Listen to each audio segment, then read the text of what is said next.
What's up mga padres? Welcome back to our channel. Again, I'm Mike of Soul Padres, and today we are back with another awesome sneaker unboxing video and review. So as you guys saw in the thumbnail and in the title, today we have the Jordan 13 Shattered Backboard or Jordan 13 Starfish. So before we get into the details of the shoe, I'd like to give a really big shout out and thank you to my aunt in the States, Tita Bell, who's been one of biggest sponsor of our channel here at Soul Padres. Kagaya nga ng sabi ni Kapadring Bon, kung wala si Tita Bell, parang wala na rin Soul Padres. We feel that she's really part of the team, and yun, so sobrang thank you. So before I get into this bad boy right here, I'd like to mention a few things. This was purchased at Flight Club in the States. So, dati pa, sobrang pangarap ko makapunta sa Flight Club and then makabili in store.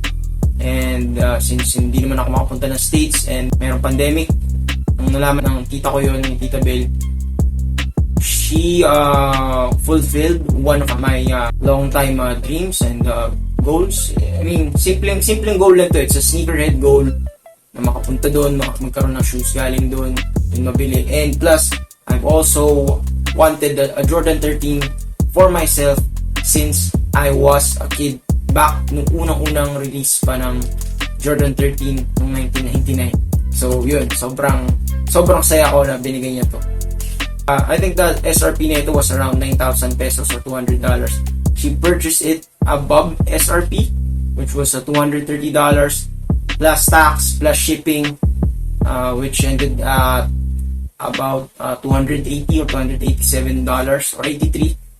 So recently nung binili niya to, I just discovered that Flight Club, and more recently, mas popular nowadays, especially with resellers, is GOAT. So yun. So fun fact guys, you've heard about both Flight Club store and online site, and GOAT the app where you can sell and buy stuff. If I'm not mistaken, yun, isa lang ang may-ari and nagra-run nun. So isa rin how they work. So the way it works, in my case, Tita Bell's in the States, I'm in the Philippines. She ordered a pair on Flight Club, and then the first pair was parang may nakita silang defect or something. So parang hindi pumasa sa quality check nila, and then they got another pair from a seller in Hong Kong, which finally is actually nearer to me here in the Philippines rather than the States. So nag-round trip eh. So from Hong Kong, it got shipped to the States, and then from the States, my aunt shipped it to me here in the Philippines along with other stuff. So enough of that, let's get into the details of the box. Medyo may smudges, and yung lukot niya is dahil sa shipment ng ABC from States to the Philippines, and then yung watermarks, yung parang spray marks, of course, I disinfected the box and what it came in. Syempre, stay safe tayo. Always disinfect your orders, whether it be Shopee or food deliveries or LBC. So for the box, came in the retro OG style of Jordan 13. So if I'm not mistaken, ganito mismo yung box nung dati.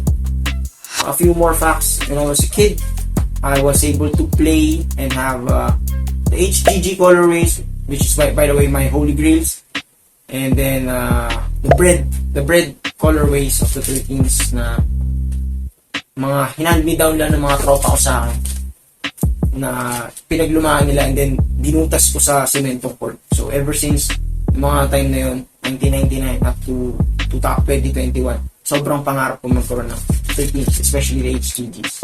So enough that. Ayan. Came in a usual style paper. By the way, official colorway pala niya. Says white / starfish black. We'll get that into a bit kung bakit siya tinawag na SPV. Kung bakit yung starfish is related to SPV. For the details of the shoe, first off, I'd like to mention that if Jordan 5 was based on a fighter jet, and the Jordan 6 was based on Michael Jordan's Porsche, and the Jordan 14 was based on Ferrari. The Jordan 13 was based on the Black Cat or the Black Panther. Kasi tinatawag si Mike MJ na Black Cat due to the way of how he moves on the court, na parang sobrang cool lang. Cool lang yung kilos niya, pero syempre yung demeanor niya and yung facial expression niya talagang intense siya parate. It's the way based on how he glides, and of course yun nga, in color of his skin, he's black, and para siyang Black Cat the way he stalks his prey. So starting off the traction pattern, and as I mentioned, yun nga, Black Cat. So the outsole or the traction pattern is based on Panther's paw. That's why it looks like this. Yan, para siyang po talaga, para siyang po ng pusa na malaki. Of course, kind of shape also in MJ's foot. So yeah.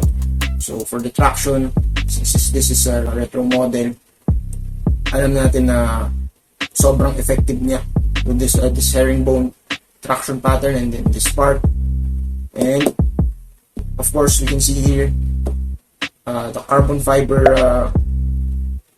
mid shank plate. So I think it also acts as well as a spring plate, aside from it having a torsional rigidity. And of course, one of my favorite details of the shoe, itong ilalim niya. Ito, this part na para siyang may Jumpman logo, and para siyang gel. Amaze ako sa part na to nung bata ako sa HGGs and sa breaks. And yun, white traction pads. Tapos going up to the midsole. So for this part, ayun, still part of the Panther paw design is this parang siyang pads eh. Hindi siya mismo, ito yung traction pads, ito pads rin siya, parang siyang pad pa rin, pero what it acts performance wise is it acts as really stable, parang outriggers. So if you decide to ball in this Jordan 13 or any other Jordan 13, sobrang okay siya panlaro, but it will need break-in time, especially for this part na medyo clunky siya sa una and stiff. Pero once you break them in, sobrang panalo. And for the inside of the midsole, for the tech specs, aside from this I mentioned this part, which is a carbon fiber plate, it has a 4-foot zoom unit as well as a zoom unit in the heel. So noong 1999, bata pa lang ako, I don't know kung ano yung mga zoom unit o kung ano may tech specs dati. Ang alam lang natin pag bata tayo, shit, ang sarap sa paa, sobrang bouncy, sobrang lambot, sobrang sarap, sobrang kapit, comfy, ganda ng fit, hindi ka matatapilok kung support yun. So as early as 1999, when I played in Jordan 13s, I mean, hindi ko naman kalaro si Jordan, but I sure felt like it, na parang I was like Mike. So yun lang, yun yung isang ng Jordan 13, unlike the Jordan 12s na parang leather talaga po lahat. For the 13s, gumamit na sila ng synthetic materials. And yun, isang difference is sa 12. The 12 had full length zoom, pero what made the 12 stiff was full length din yung carbon fiber niya. So ito, tinipid na onti yung zoom, targeted lang, pero what made it more flexible and more comfy is shortened rin yung carbon fiber plate. So yun. So isa rin isang subtle change rin na adjustment from the 12 to 13. Ito, it now has synthetic materials in this part. Goes all the way here and here, medial and lateral and the back. And then moving on to the upper, of course, syempre this was in the 90s. Of course, it's leather. Ayan. Really nice and soft tumbled leather with all this what should I call them? Dimples or divots. You decide kung anong gusto nyo. Parang siyang sope. Parang interior na, parang siyang yung mga sa lazy boy, gano'n. O sa leather couches or leather seats. Yan. May divots or dimples dito. And then, for the toe box, I think for other colorways, sabi nila, different yung material na, yung leather material ng toe box ng 13s. But for this one, it's actually kind of good, and seems the same. Tumbled rin siya. Although hindi siya sing soft yung sa panel sa gilid. And then for the tongue, same soft leather on the tongue. Of course, really nice Starfish logo. And may airflow holes sa tongue. And ito, it's not part of the colorway, but another detail from my aunt's purchase. So, Flight Club tag. And gagayahin ko yung mga ibang hypebeast kids pag sinuot ko to sa mall o sa grocery. Hindi ko tatanggalin to para dagdag flex. So, for more details, same side, came with Jordan carton. Came with an orange insole. The usual stuff here on the sizing. Of course, it's 10.5, my size. And ito yung isang ayaw ng mga tao sa Jordan 13s. Masyadong manipis yung laces niya. So kung yung iba pinagbabasketball to, yun, minsan pag sa katagalan napupunit na siya.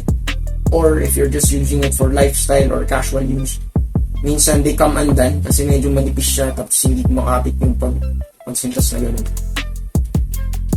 And for my favorite part, of course, since I mentioned that this was based on the Black Cat or Black Panther, this is supposedly to be the eye of the Panther. So, nakita ko kay Homer Simpson, and I think even kay Nightwing, since batang 90s din sila. Like me, when I was a kid, I was so amazed at this detail na parang, shit, what's that? Ano yun sa sapatos? Meron siyang hologram ni MJ na parang doing his from the free throw line. And yun, sa background niya meron nakalagay na 23. May sticker pa to, plastic for protection kasi nagagasgasan yung part niya. So hindi ko muna tatanggalin, kaya ako na siya natanggal ng pusa over time. So for additional tech specs, of course, I think this has standard, yes, it has a standard Autolite insole, and of course an internal heel counter for support. As for padding, it's a fairly padded here in the heel. And of course, another detail, meron Jordan na nakasulat dito in black and orange. Now, for the last part, I mentioned that this is the Jordan 13 Starfish and how it's being called the SPB. Aside from it being nicknamed the SPB sa internet ng mga hypebeasts at kung ano man, they're actually correct kasi when you check na kung what was the original orange or shade of orange on the OG SPBs, it's actually Starfish. So now you know, guys. Yeah.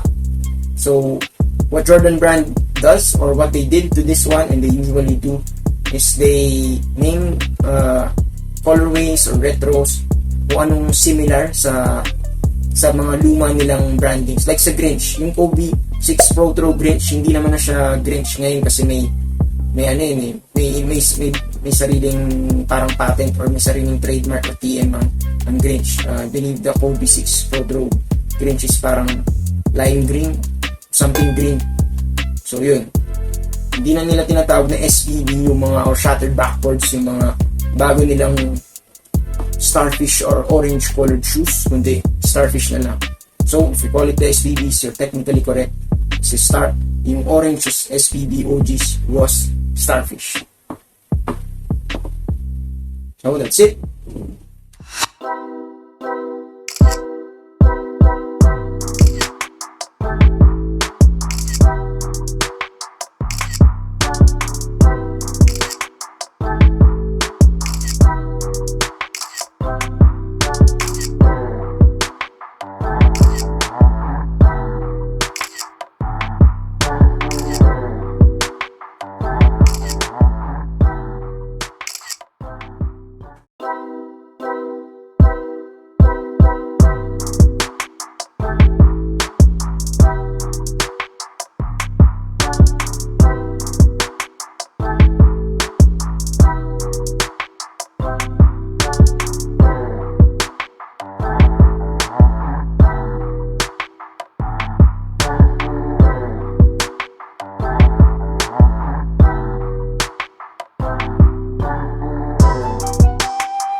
made it to this part of the video, again, thank you so much, guys. If you're a new viewer to this video and this channel, please consider subscribing, smashing the like button, hitting the notification bell, leave a comment down below, share this video. And again, sobrang thanks sa'yo, Tita Bel, even for this t-shirt. So Padres merch. Hopefully soon magkaroon tayo niyan. Soon. Fingers crossed. And I'd also like to give a huge shout out to a new subscriber and new friend, schoolmate, and medyo kalapit natin ng bahay, Nikolai Genesis, a true Kobe fan na nakachat ko noong nakaraan. Super thank you sa'yo, bro. And of course, shout outs to two of our most loyal viewers and subscribers, Ian De La Peña and Angelo Regacho. So, again, I'm Mike of So Padres. In behalf of Padring Bon, thank you, stay safe, and peace out.